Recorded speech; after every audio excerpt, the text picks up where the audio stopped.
நமக்கே ஆவிக்குரிய பலவீனம் என்பதை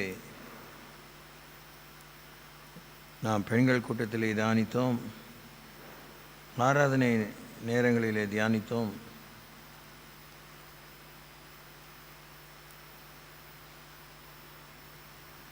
தொடர்ந்து அந்த ஒரு சில குறிப்புகளை பலமாய் நினைவுபடுத்திக் கொள்வோம். உங்கள் ஆத்மாவை காத்துக்கொள்ள வேண்டிய நிர்பந்தத்தில் இருக்கிறீங்க. ஒவ்வொரு தேவ பிள்ளையும், ஊழியர்களோ விசுவாசிகளோ. அது சுயநலம் ஆகாது. ஆனால் உங்கள் ஆத்மா மாத்திரம் காத்துக்கிறேன் அப்படின்னு சொல்லி நம்முடைய ஆத்மா நம்மோடு மாத்திரமே, தேவன் நம்மை ஒரு தனி மனிதனாக உண்டாக்கினாலும் நம்மை ஒரு தாய் தகப்பனுடைய உதவியின் மூலமாக தான் இந்த உலகத்தில் அனுப்பியிருக்கிறார்.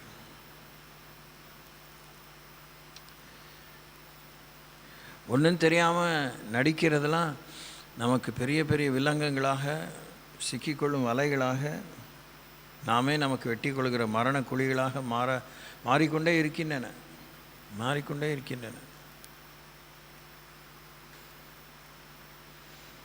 We need to take utmost care.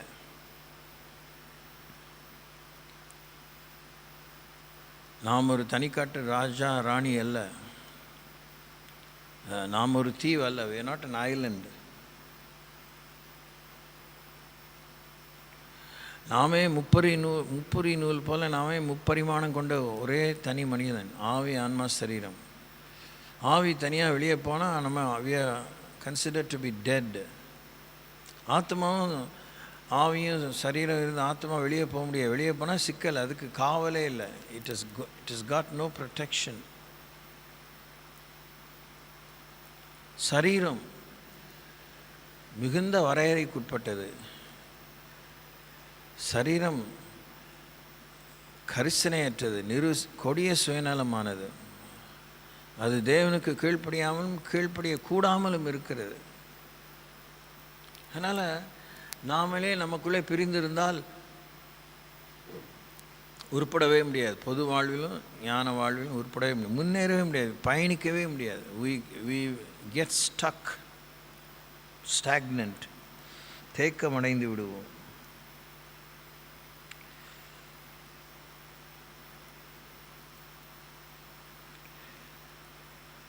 இயேசு பரலோக ராஜ்யத்தின் ரகசியங்களை பேசிய பின்னே வெளிப்படைத்தன்மையோடு அந்த விஷயங்களை பற்றிய அறிவிப்புகளை அறிவித்து உபதேசங்களை, அதுக்குரிய கருத்துக்களை, நியமங்களை அதெல்லாம் சொன்ன பின்னே அங்கு வாழ வேண்டிய இந்த ஆவி, ஆத்மா, சரீரம் கொண்ட நமக்காக எல்லா ஒழுங்குகளை தான் அதிகமாக சொல்லியிருக்கிறார்.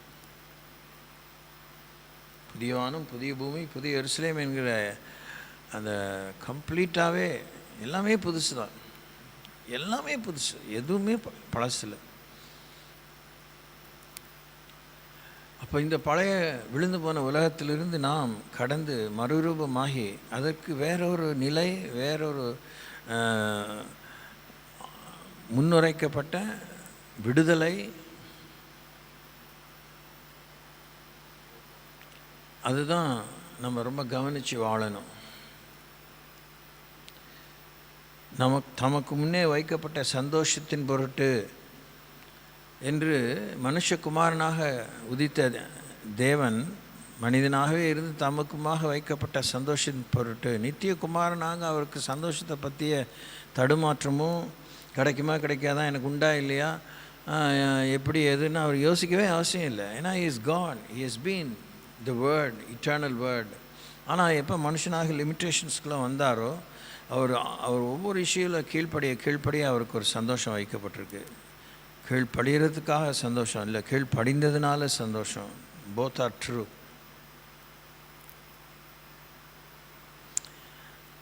தியானிங்க. நீங்கள் தியானித்து எப்படி உங்களால் உணராமல் போக முடியும்? எப்படி நிர்விசாரத்தை வெல்லணும்.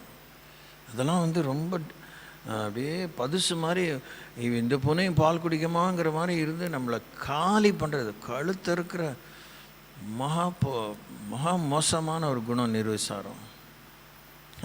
வெளிப்படையாக உபச்சாரம் பண்ணுறவனும், வேசித்தனம் பண்ணுறவனும், குடிகாரனும், கொலகாரனும், தீவிரவாதியும், திருடனும், கொள்ளைக்காரனும், பதுக்குகிறவனும், கடத்தல் வேலையை பண்ணுறவனை விட நிர்விசாரி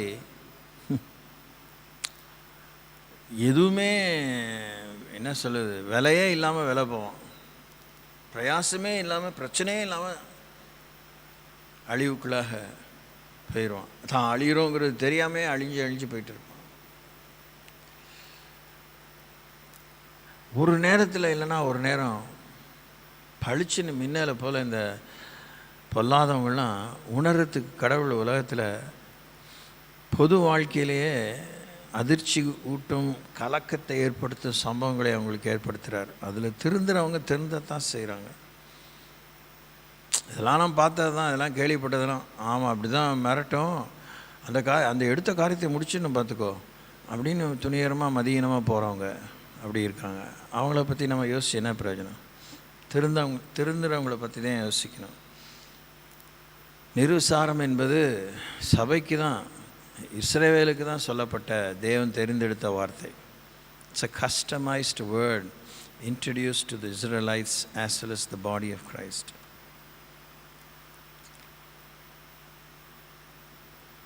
திருப்தியாக இந்த மாதிரி ஒரு லைஃப் ஸ்டைலில் ரொம்ப திருப்தியாக இருக்கேன். இதுக்கு மேலே எங்களால் இதுவே எங்களால் பண்ண முடியல அப்படிலாம் சொல்லாதீங்க.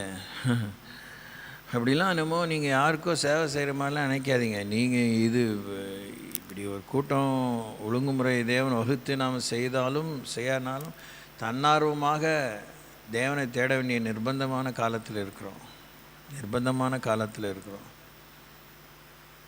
சபை கூடி வருதலை விட்டு விடாமல் இருக்கணும்னு தேவனுடைய ஆலோசனை. இன்னும் நாள்தோறும் கூடணுங்கிறது தேவனுடைய ஆலோசனை. அதுக்கு ஒரு நிர்வாகி வச்சுருக்காரு, வைக்கல. அதுக்கு ஒரு இடம் இருக்குது, இல்லை. எங்கேயும் ஆண்டர் கோத்து விடுற மாதிரி எதையும் சொல்லலை. ஸ்ட்ரெயிட் நேருக்கு நேராக பேசியிருக்கிறார்.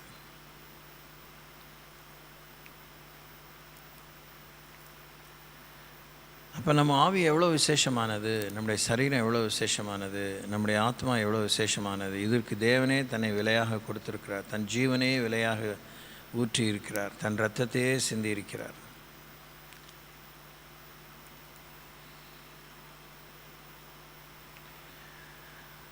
ஓகே,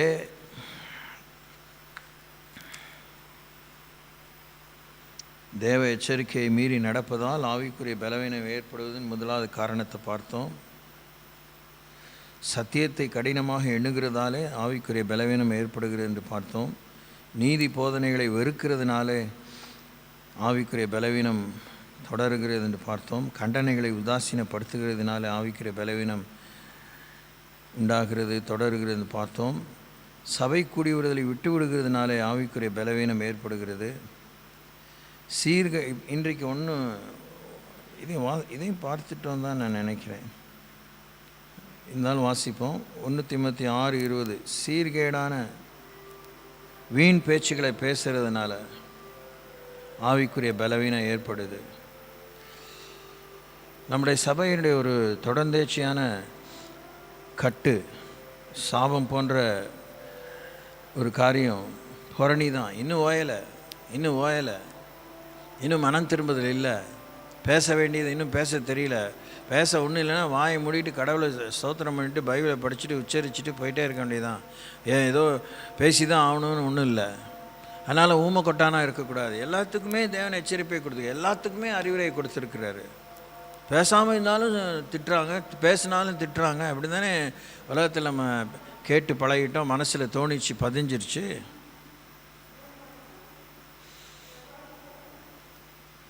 எந்த கெட்ட பழக்கம் இல்லை, எந்த உடம்புக்கு ஒத்துக்காத நான் சாப்பிட்றதில்ல, ஆனால் எனக்கு உடம்பு முடியல அப்படின்னு சொல்கிறவங்க இருக்காங்களே. காரணம், they don't do any exercises.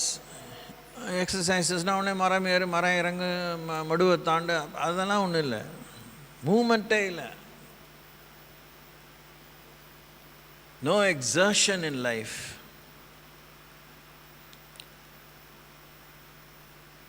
நம்முடைய உள்ளான மனிதனை, நித்திய மனிதனை நாசம் பண்ணுது, அழிக்குது. பலசாலியை, பராக்கிரமசாலியை எலும்புருக்கி நோயினாலே பீடிக்கப்பட்ட ஒரு மனிதனாக, மனுஷியாக மாற்றி கொண்டிருக்கிறது என்பதை பற்றி தான் நான் உங்களுக்கு சொல்லி கொண்டிருக்கிறேன். பைபிள் வசனம் புரியல, இது எப்படி நடைமுறைப்படுத்துறதுன்னு தெரியலன்னு நச்சுன்னு தைரியமாக ஒரு சாக்கு போக்க சொல்வீங்கிறதுக்கு தான் ரொம்ப டெய்லி நடக்கிறது. நமக்குள்ளே ஏற்படுகிற ரசாயன மாற்றங்கள், மன மாற்றங்கள், சவால்கள், ஏற்றத்தாழ்வுகள், இறங்குறதுமான காரியங்கள் எல்லாவற்றையும் உங்களுக்கு நினைவுபடுத்துகிறேன். They are all related to our spirit, soul and body. நம்ம ஆவி, ஆன்மா, சரீரத்தோடு சம்பந்தப்பட்டிருக்கிறது. திரளான மக்களுடைய ஆவி மறுபிறப்பை அடையாததுனால அவங்க ஆவிக்குரிய மனுஷர்களாக இல்லாமல் மூல அறிவில் சோலிஷ் பீப்புளாக இருக்கிறாங்க. அவங்களுக்கு ஆவி உயிர் தரும் சக்தி, அது மாத்திரம்தான் அவங்க மதிக்கிறாங்க. அதை தாண்டி அவங்களால ஒரு ஆச்சரியமான ஆற்றல் மிக்க உலக வாழ்வை தாண்டி, மரணத்தை தாண்டி அவங்களால யோசிக்க முடியல. மரணம் தான் அவங்களுக்கு பெரிய ஒரு அச்சமாக இருக்குது. அச்சப்பட்டுக்கிட்டே செத்துக்கிட்டு இருக்காங்க. சாகாமல் வாழ்கிறது போல் நினச்சி செத்துக்கிட்டு இருக்காங்க. நம்மளை எப்படிப்பட்ட மக்களாக சாமி மாற்றிருக்கிறாரு. ஒருவன் தன் ஜீவனை வெறுத்து என்னை பின்பற்றி சென்றான் என்னென்னைக்கு வாழ்வான். தன் ஜீவனை நேசிக்கிறவன் அதை இழந்து போவான், அதை இழந்து போவான், அதை நித்திய ஜீவ காலமாய் பெற்றுக்கொள்வான்னு சொல்லியிருக்கிறாரு. ரொம்ப தெளிவாக பார்த்து, ரொம்ப தெளிவாக யோசித்து தான் சொல்லியிருக்கிறாரு. புரியாத முரண்பாடாக தேவன் சொல்லலை.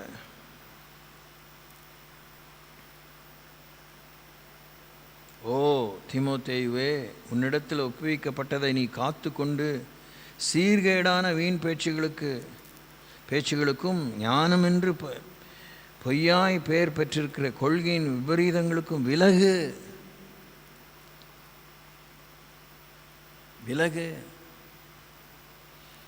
சமீபத்தில் சாது சுந்தர் சிங்குடைய வாழ்க்கை சரிதையை வாசித்தேன். அது ரொம்ப ஒரு பேராகிராஃப் தான், கொஞ்சம் லாங் பேராகிராஃபாக மாத்திரம்தான் இருந்தது. ஆனால் அது என்ன விஷயம்னா, அதில் விசேஷம்னா அது ஒரு ஆனிமேட்டட், அது ஒரு சின்ன ஒரு படம் மாதிரி. அது ஒருத்தர் வாசிட்டே இருக்கார். ஒரு சில கிளிப்ஸ்லாம் ஏதோ ஒரு விதத்தில் சாது சுந்தர் சிங் மாதிரி ஒருத்தர் உண்டாக்கி சித்தரித்து அதை எடுத்து சொல்கிறாங்க. அதுவே நான் சொல்கிறது 15 to 20 minutes தான், லெஸ் தேன் தேட் தான் இருக்கும். ஆனால் அதில் ரொம்ப ஹைலைட்டாக நான் பார்த்தது, கவனித்தது, இயேசுவை போலவே ஒரு 24 மணி நேரத்தில்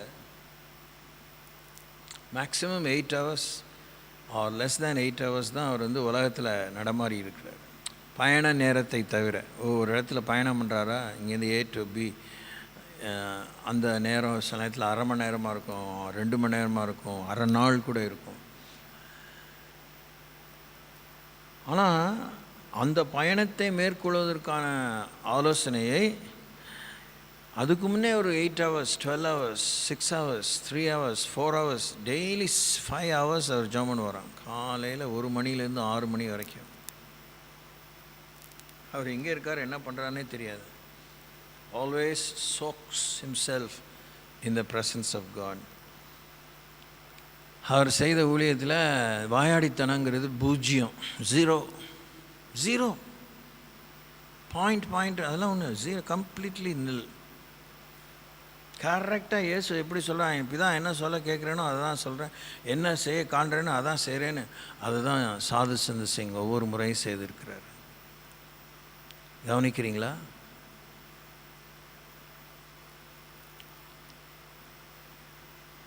நம்ம வாய் கிளியவும் அம்குனித்தனத்தோடும் அராஜகத்தோடு எல்லாம் பேசிட்டு, சட்டம் பேசிட்டு, அப்புறம் ஆண்டோட போய் மன்னிப்பு கேட்டு சரி பண்ணுங்கள், ரத்தத்தால் கழுவுங்கிறதே இந்த மாதிரி அழுக்கு பாண்டைகளாகவே, அழுக்கு மூட்டைகளாகவே நம்ம தொடர்ந்துட்டு இருக்கோம். ரொம்ப ரொம்ப ஒரு எக்ஸ்ட்ரீம் அர்ப்பணம். பவுலுக்கு ஈடாக இயேசுவின் துணையாலே அப்படி ஒரு உண்மையாகவே ஒரு சந்நியாசம். மண்டக்காயிர காசு, கோடீஸ்வரன் சாது சுந்தர் சிங். எல்லாத்தையும் பவுல் போல குப்பையாக எண்ணுகிறேன், நஷ்டம் என்று விட்டு விடுகிறேன் ஆர்டர் பண்ணி வந்து அவ்வளோ சாதித்திருக்கிறார். அவருடைய அந்த இரத்த சாட்சியை மறித்த எல்லாத்துக்கும் ஒரு பலன் இருக்குது. அந்த ஹோல் ஹிமாலயன் ரேஞ்சில் இருக்கிற எல்லா நாடுகளையும் தேவன் அசைக்க போகிறார்.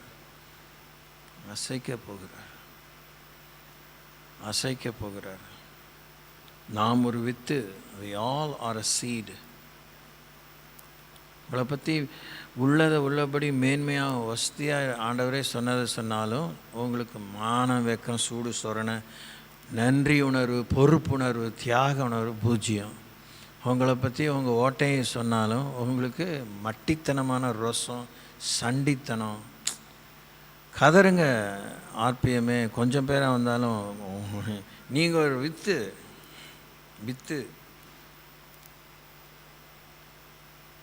ஒரு புது இடத்த வாங்குகிறோம், அந்த இடத்துல தோட்டம் போடும்போது என்னடா நம்ம போடாததெல்லாம் செடியாக வருது, போட்டது அப்படியே எழும்புறதுக்குள்ளே உலகமே முடிஞ்சிடும் போல இருக்கு யோசனை. டெய்லி இதுதான் யோசிக்கிறேன். தண்ணி விடும்போது பார்க்குறேன், இவ்வளோ தண்ணியை குடிக்குதே. இந்த வீட்டுக்கு வந்து 1 வருஷம் ஆகுது. மேபி ஒரு 4 monthsக்கு முன்னாடி இதுதான் இதெல்லாம் சுத்தம் பண்ணி மண்ணெல்லாம் அடித்து இது பண்ணுறோம். 4 months முடிய போகுது. 4 months கிட்டத்தட்ட அரை டேங்க் தண்ணி குடிக்குது டெய்லி. அவ்வளோ ஒரு 24 செடி வச்சுருக்கேன். I think so. I don't know exactly. ஆனால் நம்ம போடாதெல்லாம் செடியாக வருது. களைகளுக்கு பஞ்சமே இல்லை. வரவேற்பு இல்லாமே எல்லா பக்கத்தும் களையும் புல்லும் தான் வருது.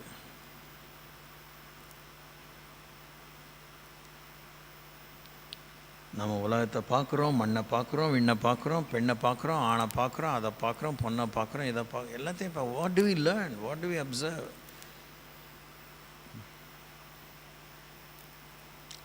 அவர் பிரசங்கிலையோ இல்லை யோபு சொல்கிறார்ல, உணர்வில்லாத இந்த மனுஷர்கள் மிருகம் போல் வாழ்ந்து மிருகம் போல் சாகிறாங்க. உன்னதமானவருடைய விஷயத்தை இதையும் யாரும் மனசில் வச்சுக்கிறதில்ல அப்படின்னு அங்கலாய்க்கிறாரு.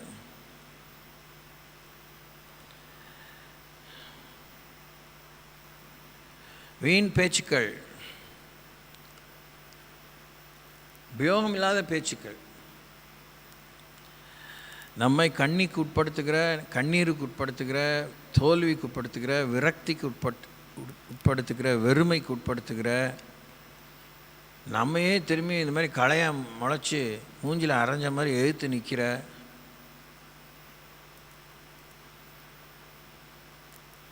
இத்தினோண்டு 1/2 அடி வளர்ந்த களையெல்லாம் 2-3 தடவை மழை பெஞ்சா 1.5 அடி 2 அடி நிற்கிது. ஐயோ, விதைச்ச விதை எங்கடா இருக்குது அப்படி எட்டி பார்க்க வேண்டியிருக்கு. வீண் பேச்சுக்கள், அன்வாரண்டட் டாக்ஸ்.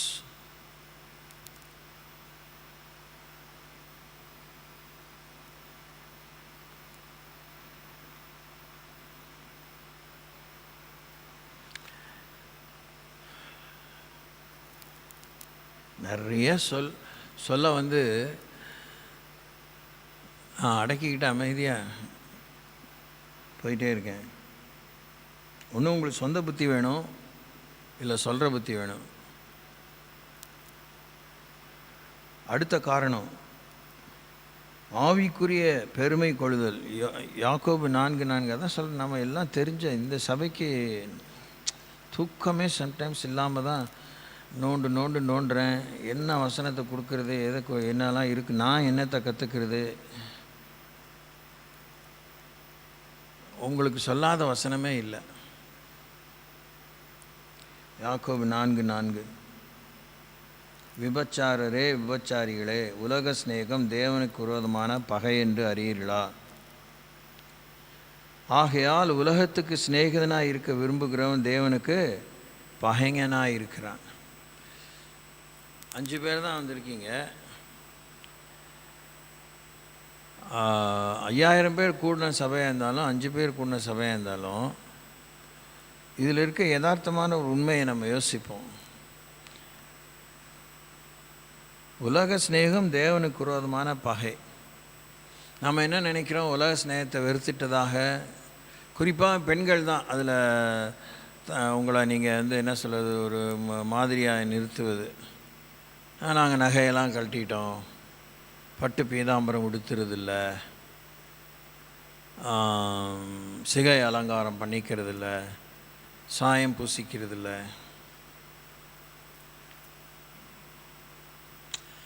வெள்ளையும் போடுறோம், ஏதோ ஒரு கலர் ஏதோ இது மாதிரி. அது பண்ணுறவங்க பண்ணுறீங்க, பண்ணாதவங்க இப்படியும் அப்படியும். அப்போ இங்கே வரும்போது பண்ணாமல் இருக்கிறீங்க, வெளியே போகும்போது பூவும் பொட்டுமா தான் போகிறீங்க. அது ரைட்டாக தப்பாங்கிற டிபேட்டே இந்த சபையில் இல்லை. அந்த மாதிரி கட்டன்றையாக நாங்கள் பிரசங்கம் பண்ணதில்லை. அதில் எங்களுக்கு பெருமையும் இல்லை, தாழ்மையும் இல்லை. இருதயத்திலேருந்து நகை நட்டு மாத்திரம் எதையுமே கழட்டாமல் மனசில் மாட்டிக்கிட்டு வெளியில் கழட்டினது போல் காமிச்சிட்டு போகிற மாய்மாலமான வாழ்க்கை இங்கேயும் லாய்க்கில், மறுமையிலையும் அது கொண்டு போகாது. அப்போது நமக்கு உலக ஸ்நேகம் இந்த எக்ஸ்டர்னலாக இந்த ரிச்சுவலிஸ்டிக் லிவிங்கை மாத்திரம்தான் வி திங்க் த்ரூ. டெய்லி வாரத்துக்கு ஒரு புடவை வாங்குகிறாங்க, வாரத்துக்கு அவங்க இப்படி இருக்காங்க, இதையே தான் பேசிகிட்டு இருக்கோம். வாரத்துக்கு என்ன 24 மணி நேரமே 24 ட்ரெஸ்ஸு மாற்றுறாங்க. அதை பற்றி உங்களுக்கு என்ன? உங்கள் ஸ்நேகம் இயேசுவின் மேலே இருக்கா? அடுத்தவன் என்ன போடுறாங்கிற கவலை தான் உங்களுக்கு. நீங்கள் போடாமல் இருந்ததுனால நீங்கள் பரிசுத்தம் நினைக்கிறீங்க, போட்டுட்டு வந்தவன் பெரிய சாவான பெரிய பஞ்சகமாக பாதகன்னு நினைக்கிறீங்க. அவனுக்கும் வேறு காரியத்தில் உலகத்து மேலே பற்று, நகை நட்டு மேலே பற்று, வீட்டு மேலே பற்று, பேர் புகழ் மேலே பற்று.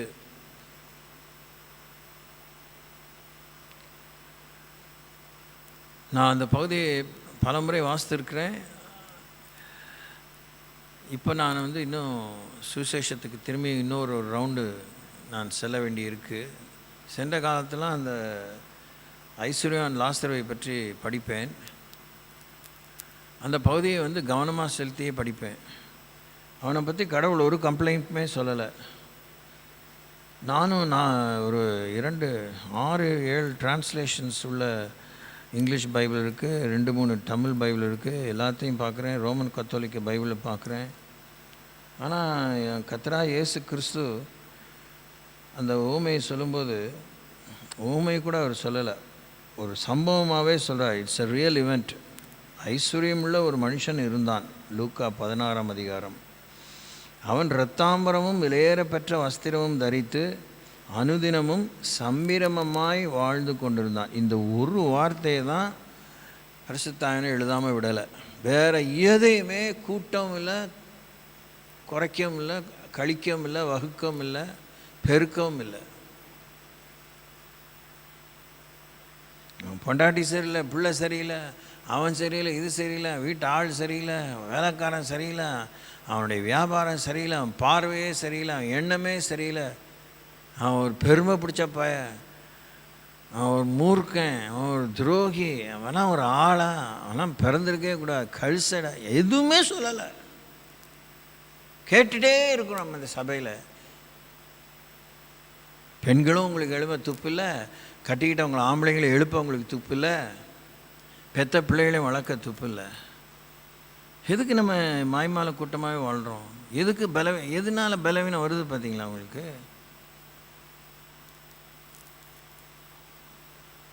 God did not raise his finger against him. அவனுக்கு விரோதமாக தேவன் தன் விரலை நீட்டி ஒரு காரியத்தை சொல்லலை. அவன் சம்பிரமமாய் வாழ்ந்து கொண்டிருந்தான். ரொம்ப குவைட்டாகவே அந்த சம்பவம் முடியுது பாருங்க. வாழ்ந்துட்டு தான் லாசர் வீட்டு வாசப்படியில் பிச்சைக்காரன் தான். அவன் யாசகம் பண்ணிட்டு தான், அவனுக்கு கிடைக்கல. ஒரு நாள் இவன் செத்தான், அவனும் செத்தான். 2 நாள் ஒரே நாளில் செத்தாங்களா, விட்டு செத்தாங்களா, அது மேட்டரே இல்லை. ஆனால் செத்த பிற்பாடு 2 பேருக்கும் சாவுண்டான பிற்பாடு அன்றைக்கி இருந்த பரதீஸ், ஆபிரகாமின் மடி, அதான் 2 பேருக்கும் காண்பிக்கப்படுகிறது. 2 பேரும் சண்டை போட்டுக்கல. லாசரு இவனை பார்த்து வயிற்றெரியலை, வயிறெறிஞ்சு பேசலை, கோடியில் தான் புரள்றான், பணத்தில் தான் கையை கழுவுறான் தண்ணி மாதிரி. ஒரு பன்னு கொடுக்க இவனுக்கு துப்பில்லை, ஒரு காரியம் செய்கிறது அது அவனுங்க அந்த கம்ப்ளைண்ட் அவன் மேலே இல்லை. இவன் கேட்கல, இவன் தான் சொல்லியிருக்கலாம், ஒரு சின்ன கோடு காமிச்சிருந்தா சொத்தையே எழுதி வச்சுருப்பேன், எல்லாம் பேசுவானுங்க. அதான் இதெல்லாம் எல்லாம் ஆண்டவர் பார்க்குறாரு. ஆர்பிஎம்ஐ என்னையும் உங்களையும் பார்க்குறாரு. ரொம்ப சைலண்ட்டாக கவனிக்கிறாரு. எல்லாத்தையும் நம்ம ஆர்ப்பாட்டத்தையும் அவர் அறிஞ்சிருக்கிறாரு, நம்முடைய அமைதியை அறிஞ்சிருக்கிறாரு. ஆனால் விசாரணைன்னு ஒரு நேரம் வரும்போது விசாரிக்கிறார். லாசரு பூமியில் வியாதியாகவும் இல்லை, அவனுக்கு புண்ணெல்லாம் இதெல்லாம் பார்க்குறோம் எல்லாம். அவன் he was not complaining against God, he was not complaining against the rich man. ஃபைனலாக ரிச் மேன் தான், ஐஸ்வர்யவான் தான் கம்ப்ளைண்ட் பண்ண ஆரம்பிக்கிறான். ஐயோ என்ன இந்த மாதிரி இடத்துல கொண்டு வந்து விட்டுட்டீங்க, ஒரு எரியுது ஊயின்னு கத்துறான். தண்ணி ஒரு சொட்டாவது விடுங்கன்னு கேட்குறான். இல்லை யார் அதெல்லாம் இல்லைன்னா இங்கேருந்து ஒருத்தனை அனுப்பி எங்கள் மற்ற கூட பிறந்தாங்கன்னா வர வேண்டாம், அவங்களை தடுத்து நிறுத்துங்க, எச்சரிங்கலாம் கேட்குறான். லாசரு அதையுமே சொல்லலை. ஹை பூமியில் அப்படி கஷ்டப்பட்டேன், ஹை நான் ஆபிரகாம் மடியில் இருக்கேன், ஹை அதுவும் இல்லை. அதான் நான் சொன்னேன் கொஞ்சம் ஐ திங்க்ஸ் 1 or 2 days ago, பைபிளை பார்க்கணும், பைபிள் நம்மளை பார்க்க விடணும்.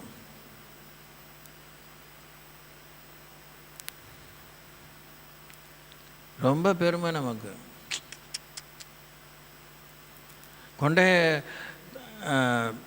கொண்டை வைக்கிறது பெண்களுடைய நீளமான முடியல சொல்கிறேன் ஃபார் எக்ஸாம்பிள். அதனால் இன்னும் அது கம்ப்ளைண்ட்டாக சொல்லலை. நமக்கு ஏதோ வெளிப்படையாக ஏதோ பெருமை கொள்றதுக்கு அப்படிலாம் மேட்டர் இல்லை. பெருமை நமக்குள்ளே ஜெனரேட் ஆகுது.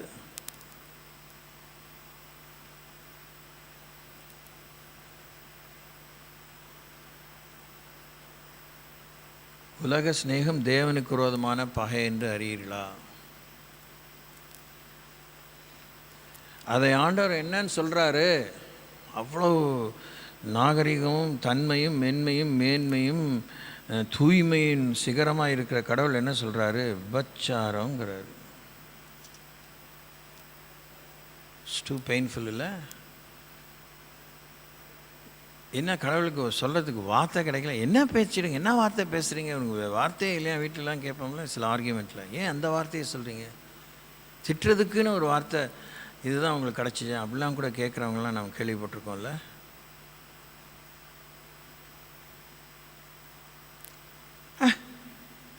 அவங்க சொல்லிடுவாங்க, அவங்க ரொம்ப இப்படி. அப்போ அடுத்தவன் செய்கிறானா, அடுத்தவன் செஞ்சாலும் அவன் செஞ்சுட்டு போகிறான், என்னாலாம் முடியாது. அந்த மாதிரி தெளிவான கடைசி கால நிர்விசாரம் அந்த கிறிஸ்துவின் ஆவி. ஸ்நேகமே விபச்சாரங்கிறாரு. நீ போய் உருண்டை பிறண்டை கட்டி புரண்டை எல்லாம் மேட்ரே கிடையாது. The very thought, the very inclination you have toward the world is considered to be adultery, fornication. Quite scary, very scary. ஐயோ எனக்கு பயமாக இருக்குது, வேறு காரியத்தை பார்ப்போம் அப்படிலாம் செய்ய முடியாது. சவால்கள் எல்லா சவால்களையும் குறித்த நேரத்தில், குறித்த காலத்தில், குறித்த அளவு, திட்டத்தின் மத்தியிலே மெருகேற்றப்படும் அந்த பிளான், அந்த ப்ராசஸில். இப்போ நம்ம தள்ளி போடலாம், இந்த சப்ஜெக்ட் நாளைக்கு வரும். இதெல்லாம் நான் நிறைய உங்களுக்கு சொல்லியிருக்கேன்.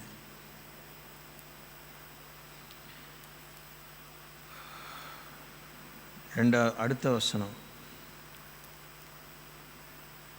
உலகத்துக்கு அடுத்த வேஷம் எல்லாம் பாருங்கள், ஒரு முடி இழை வித்தியாசம்தான். உலக ஸ்நேகத்துக்கும் உலகத்துக்கு ஒத்த வேஷத்துக்கும் ஒரு முடி இழை வித்தியாசம்தான். என்ன பெரிய வித்தியாசம்? அந்த வேஷம் போடும்போது தானே தெரியுது. வேஷம் போடாமல் இருந்தால் இப்போ என்ன, ஐயோ என்னை யாருமே ஏற்றுக்க மாட்டாங்க, யாருமே ஒத்துக்க மாட்டாங்க, நான் அப்படியே தனிமைப்படுத்தப்பட்டு விடுவேன், கைவிடப்பட்டு விடுவேன். சில பேருக்கு ரொம்ப மனசு எங்களை இப்போ மாற்ற நாங்கள் எப்படி இருக்கோம், எதுக்கெலாம் நம்ம கவலைப்படுறோம், எதுக்கெலாம் கவலைப்படணும், எதுக்குமே கவலைப்படாதன்னு ஒரு கடவுள் சொல்ல போக, உங்களுக்கு நீங்கள் கடவுள், உங்களுக்கு ஒரு வேலையில் எங்களுக்கு 1008 விஷயம் இருக்குது கவலைப்படுறதுக்கு அப்படின்னு நம்ம அவருக்கே புத்தி சொல்கிற மாதிரி இருக்கிறோம். ரோமருக்கு எழுதுகிறோம் 12ஆம் அதிகாரம் 2ஆம் வசனம். இதெல்லாம் நம்ம மனப்பாடமாக நம்ம நரம்பு தசைனார் எலும்பின் மஜ்ஜையில் பச்சை குத்தப்பட்ட அளவுக்கு அந்த வசனங்களாக இருக்கணும். அந்த மாதிரி நமக்கு மனப்பாடமாக சொல்கிறதுக்கு வரதில்லை வாய். நீங்கள் இந்த பிரபஞ்சத்துக்கு ஒத்த வேஷம் தெரியாமல் தேவனுடைய நன்மையும் பிரியமும் பரிபூர்ணமான சித்தம் இன்னதென்று பகுத்தறியத்தக்கதாக உங்கள் மனம் புதிதாகிறதுனாலே மறுரூமாங்கள். சரிங்க, நம்மளை சுற்றி இருக்கிற எல்லா சமுதாயம் மனசு புதிதாகலை, நம்ம அதனால் எல்லாருமே பழைய மனசுப்பா, நீயும் பரவாயில்ல, எதுக்கு நீ தனியாக வித்தியாசமாக இருக்கு, நீனு 10ஓடு 11 அத்தோடு இதுன்னு ஆண்டு இருக்க சொல்கிறாரா? ஆம், இல்லை. ஆண்டு இருக்க சொல்கிறாரா? ஆம், இல்லை. இல்லை. ஆனால் நம்ம அந்த உலகத்துக்கு ஒத்த வேஷத்தை செய்யத்தான் செய்வோம். சரி, உலகத்துக்கு ஒத்த வேஷம் போட்டோம், ஏதாவது சாதனை பண்ணோமா? அதனால் ஏதாவது சாதித்தோமா? அதனால் ஏதாவது லாபம் பார்த்தோமா? இல்லையே. நம்மை விட ஐஸ்வர்யவான்கள் இருக்கத்தான் செய்கிறாங்க, ஞானிகள் இருக்கத்தான் செய்கிறாங்க, பலசாலிகள் இருக்கத்தான் செய்கிறாங்க.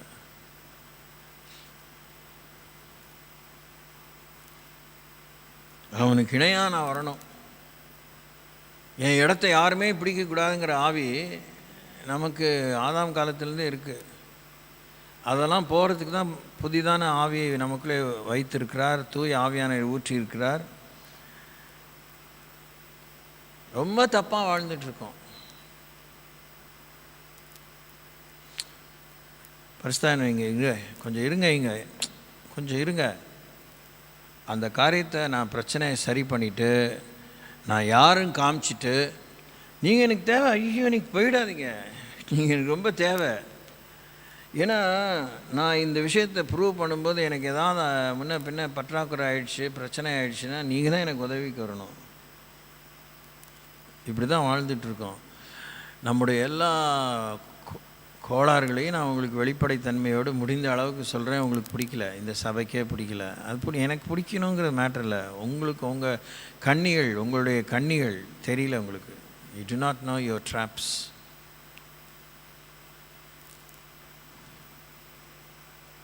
ஜீசஸ் எப்படி சொல்கிறார் வாஸ்தவத்துக்கு? பிரச்சனை உள்ளவனை மாத்திரம் இல்லை, பிரச்சனை இல்லாத உனக்கு ரொம்ப பிரயோஜனமாக இருக்கிறதையும் என் ராஜ்யத்துக்காக விட்டுட்டு உனக்கு கொடுத்த நான் சிலுவை எடுத்துக்கிட்டு டெய்லி என்னை பின்பற்றி வா. அது மீனவன்னா அவன் வலையை விட்டுட்டு வா, அவன் போட்டை விட்டுட்டு வா. விவசாயி அவன் நிலத்தை விட்டுட்டு வா, அதை விட்டுட்டு வா. நீ ஆயக்காரனா வரி சொல்லிக்கிறான், அவன் வேலையை விட்டுட்டு ரிசைன் பண்ணிவிட்டு எனக்கு பின்னாடி வா. குறிப்பாக அழைக்கப்பட்டால் அநேகர், தெரிந்து கொள்ளப்பட்டாலோ சிலர். அதையும் ஆண்டவர் வித்தியாசப்படுத்தி, ஒரு 1000 பேர் அழைச்சேன், அதில் நீங்கள் 12 பேர் தான், நீங்கள் 12 பேர் இப்படி தான் வரணும், நீங்கள் தெரிந்து கொள்ளப்பட்டவங்க.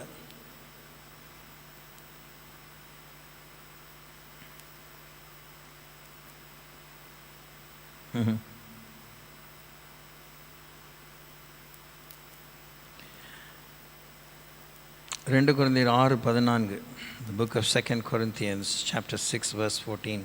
எதனால் ஆவிக்குரிய பலவீனம்? அந்நிய நுகத்திலே அவிசுவாசிகளுடன் பிணைக்கப்படுவதினாலே. நம்ம அதை தப்பாக புரிஞ்சுக்கிட்டு திருப்பி அதை எக்ஸாம்பிளை எடுத்துக்கலாம். அது ஒன்று தான் எக்ஸாம்பிள் நான் சொல்ல முடியாது. அது நகை நட்டை போடாமல் பூவும் பொட்டும் வைக்காமல், ரொம்ப முடியை பின்னி அலங்காரம் அதெல்லாம் பண்ணாமல், சில ஐபிசி சபைகள் எல்லாம், அந்த சபையை குறை சொல்லலை, அந்த மாதிரி சில ரொம்ப இந்த வைராக்கியமான ட்ரெடிஷ்னல் சர்ச்சஸ்லாம் போனீங்கன்னா பிக்காரிங்க மாதிரி தான் கோயிலுக்கு வருங்க. இப்போ இல்லை, ஒரு காலத்தில். இப்போ நான் ரட்சிப்பட்ட இந்த 70ஸ்லாம், இப்போலாம் எல்லாம் ரொம்ப மாடர்ன் ஸ்டைலில் தான் வருதுங்க. ஆனாப்பட்ட கேரளாவிலேயே ஏட்டிக்கு போட்டியாக தான் வருதுங்க. ஹோலி கோஸ்ட். அந்நிய நிறுவத்தில் அவிசுவாசிகளும் பிணைக்கப்படாத பிள்ளாக. போபாலில் ஊழியம் செய்யும்போது ஐபிசி பாஸ்டர் அந்த ஹோல் மத்திய பிரதேசத்தினுடைய தலைவர், I think even beyond, one of the senior most pastor Zacharias. நல்ல மனுஷன்தான், ஆனால் பணப்பேய். பணத்தை பற்றி பிச்சைக்கு போகலான்னு நான் முடிவு எடுத்துகிட்டு திருவோடை தூக்கிட்டு, திருவோடு இல்லைன்னா பரவாயில்ல கையேந்தி போனால் வாங்கிக்கிறேன் அப்படின்னு போகிற மாதிரி ஆயத்தமாயிடும். அந்த அளவுக்கு அனல் பறக்க பிரசங்கம் பண்ணுவார். ஆனால் அவருக்கும் எனக்கு சண்டை, வாக்குவாதம், ஐ மீன் ஸ்டெஃபாக. எங்களோட நல்லா பழகுவார். நாங்கள் 6 பசங்களாக இருந்தோம். அப்போ வி வர் ஆல் அன்மேரிட். எங்கள் வாழ்க்கை ஊழியத்தெல்லாம் பார்த்தாரு. அதெல்லாம் இந்த நகை நட்டு இந்த டவுரி தான் அவங்க மகளுக்காக. நான் சொல்கிறது 85, 80s, 81, 82, ப்ராப்ளி 82, 83, 3 லட்ச ரூபா டவுரி கேட்டார். 83 3 லட்சம்னா என்ன, மை காட், மேட் மணி. இன்றைக்கி இருக்கிற மணி வேல்யூவில் பார்த்தீங்கன்னா அது 10 லட்சமாக இருக்கும். அந்த அளவுக்கு நான் சொல்லிட்டேன், வாய்ப்பே இல்லை பாஸ்டர், பண ஆசை எல்லா தீமைக்கு வேறாக இருக்கிறது. என்ன கொஞ்சம் மலையாளம் தமிழும் கலந்து பேசுவார். என்ன அப்படி பறஞ்சிருச்சு அப்படின்னு. என்ன பறைஞ்சிருது, என்ன பேசுகிறீங்க, என்ன பிரசங்கம் பண்ணுறீங்க, என்ன கேட்குறீங்க, எப்படி நாங்கள் உங்களோட ஐக்கியமாக இருக்க முடியும், இல்லை எப்படி எங்களை மூத்த தலைவராக இந்த மத்திய பிரதேசத்தில் உங்களை நாங்கள் நினைக்க முடியும். உங்கள் வயசுக்கு மரியாதை கொடுக்குறோம், நீங்கள் ஊழியக்காரங்க மரியாதை கொடுக்குறோம், உபதேசத்துக்கு மரியாதை இல்லை. அவ்வளோதான், அதோட ஃபெலோஷிப் கட் ஆகிடுச்சு. ரொம்ப ரேராக எங்கேயாவது பார்த்தா ப்ரைஸ் லார்ட் சொல்லுவோம், அவ்வளோதான். அந்த மாதிரி வகைராக்களை நிறைய பேர் பார்த்துருக்கேன். சூடு சொரணை இல்லாதவங்க. ஒருத்தன் என் கூட ஃப்ரெண்டாக இல்லைன்னா எனக்கு என்ன, எனக்கு வேண்டிய காசு.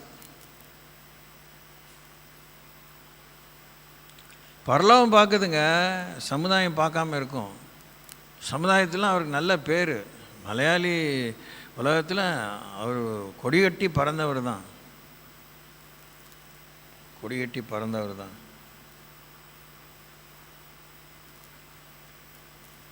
எல்லாம் அப்பச்சன் அப்பச்சன் அப்பச்சன்னு almost he was venerated as God. தப்பு தப்பு, பொது அறிவில் தப்பு, ஞான அறிவில் தப்பு, பொருளாதார ஒழுங்கிலே தப்பு. எங்கே தான் நடக்குது, அறிவிக்கப்படாத சட்டம் அப்பா அப்படின்னு பெந்தோஸ்தே சர்க்கிளில் நடக்குது. ஜாதி பார்க்குறது, டவுரி வாங்கிறது, பல விஷயங்களில் வித்தியாசம் பார்க்குறது.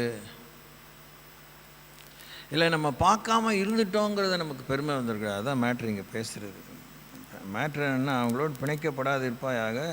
நான் எல்லாம் வாங்குறதில்ல கேட்குறதெல்லாம் சிம்பிளாக தான் பண்ணேங்கிறது பெருமை வரக்கூடாது. நீ செய்ய வேண்டியதை மாத்திரம் செய்து முடித்த அப்பிரயோஜனமான ஊழியக்கம். அதுக்கு நீ தனியாக நீ ஒரு பர்க், அதுக்கு நீ ஒரு கொசுராக ஏதாவது ஆண்டட்ட ஏதாவது வட்டி மாதிரி கேட்காத, சலுகை கேட்காத.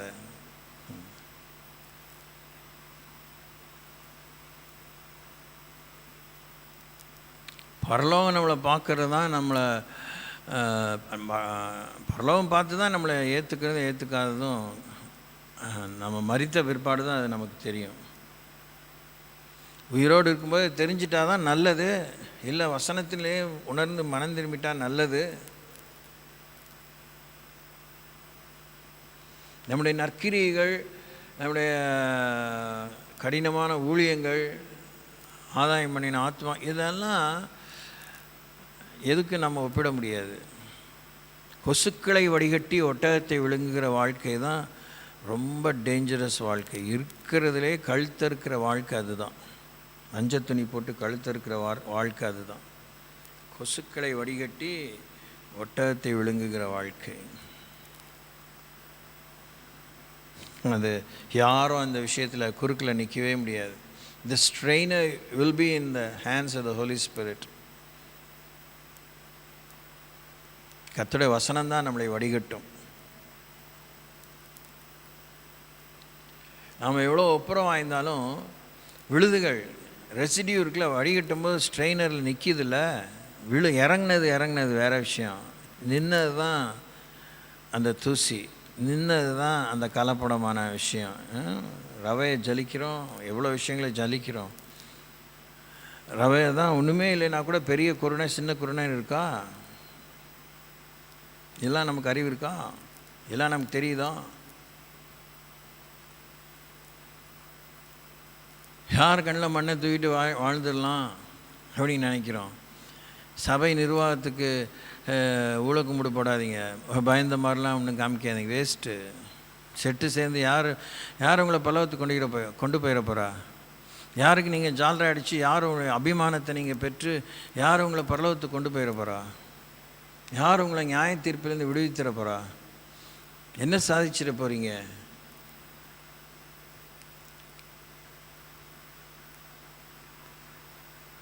சொன்னாரா? எலிசா தான் நினைக்கிறேன், கேஎஸ்கிட்ட தான் சொன்னார், அவர்களோடு இருக்கிறவர்களை பார்க்கிலும் நம்மோடு இருக்கிறவர்கள் அதிகம் சொன்னாரா? யாரோட அதிகமாக இருந்தாங்க? எலிசாவோடு தேவ தூதர்களும் ரக்கினிமயமான ரதங்கள் இருந்தாங்க. ஆனால் பெனதாத் சீரியா தேசத்து தளபதி அவன் படையை நிறுத்தும்போது, ஐயோ இங்கே பாருங்கள் எப்படி மலையிலலாம் அப்படி நிற்கிறாங்க பாருங்கள், இவன் கண்ணை திறந்து விடுங்க ஆண்டவரே.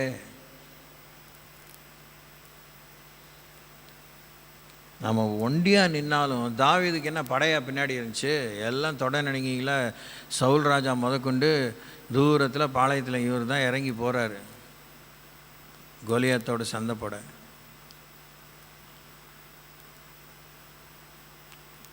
தாவீது சொன்னது என்ன? நீ ஈட்டியோடும் பட்டயத்தோடும் வர, நான் இஸ்ரவேலின் இராணுவங்களின் தேவனை நிந்தித்த அவருடைய நாமத்தினாலே நான் விரோதமாய் வருகிறேன் அப்படின்னு தான் போனார். Praise the Lord.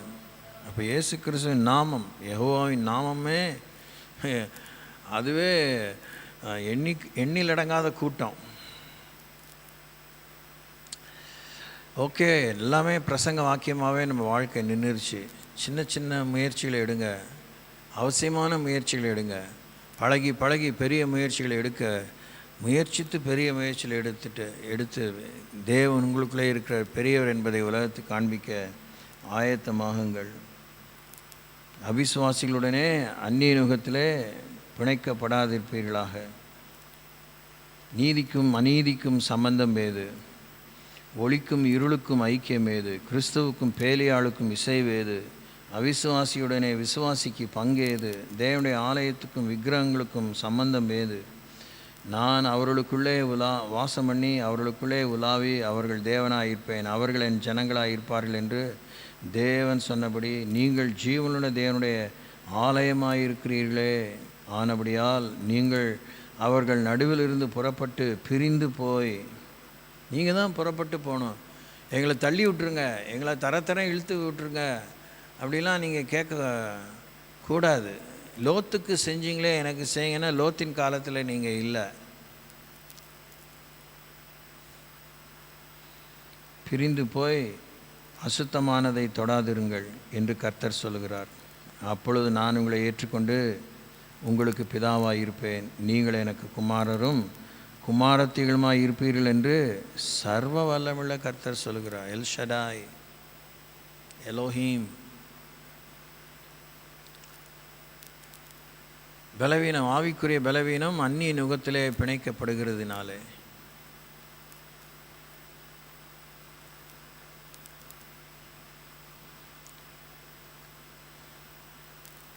பழைக்க தெரியல அப்படின்னு உலகம் சொல்லும். சாதுரி ஞானம் இல்லைன்னு சொல்லும், எதுவுமே சொல்லும். உலகம் 1000 சொல்லும், சொல்லாமையும் கூட இருக்கும், வேடிக்கை பார்க்கும், நக்கலாக சிரிக்கும், கமெண்ட்டே அடிக்க நக்கலாக சிரிக்கும். என்ன தான் செஞ்சிட போகிறான் பார்த்துடலாம், என்ன சாதிச்சிட போகிறான் பார்த்துடலாம்.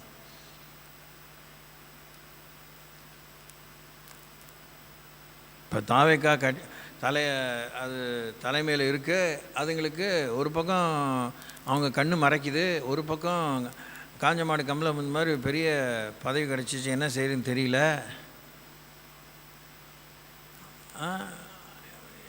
அவங்கள ஓட்டு போட்டு தெரிந்து கொண்டவங்க அவங்களுக்கு என்னன்னே தெரியல, என்ன நினச்சாங்க, என்ன உட்கார வச்சாங்கன்னு. எதிர்கட்சி பார்த்துடலாம், என்ன தான் செஞ்சிட போகிறோம், பார்த்துடலாம் அப்படின்னு 6 மாத காலம் நாங்கள் சப்போர்ட் பண்ணுவோம் பார்ப்போம் அப்படின்னு 1/2 மணி நேரத்துக்குள்ளே பிரச்சனையை கிளப்பிட்டாங்கன்னு திருச்சியில் பேசியிருக்காரு முதல்வர்.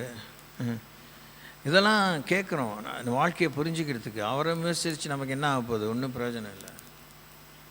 விமர்சிக்கிற நாம் அவங்களுக்காக ஜெபிக்கிறதுக்கு மனசு இல்லை. ஏன்னா நமக்கே கருத்து வேறுபாடுகளுக்கு we have stiff opposite opinions about many things இல்லை.